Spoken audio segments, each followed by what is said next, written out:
C'est le Seigneur, Jean 20, 28 et 21, 7.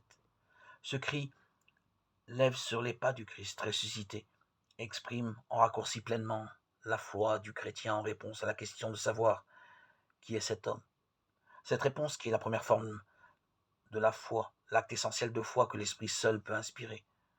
On a coutume de la traduire dans un mot simple en apparence, le Christ est Dieu. Le mot certes n'est pas faux, il est même en quelque façon naturel et quasi inévitable, comme symétrique et complémentaire du mot homme.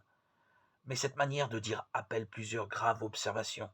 La première est qu'elle n'est pas familière à l'Évangile.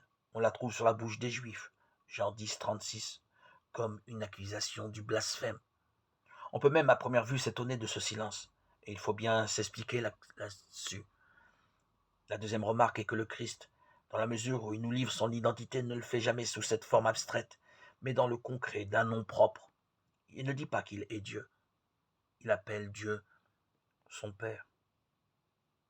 Le mystère que le Christ nous ouvre en lui-même est d'emblée celui que la théologie, retournant d'ailleurs à l'abstrait, pour nous le dire, appelle le mystère de la réincarnation, où Jésus est à la fois Dieu, Fils, en communion avec l'Esprit Saint. Par ces trois personnes, Dieu agit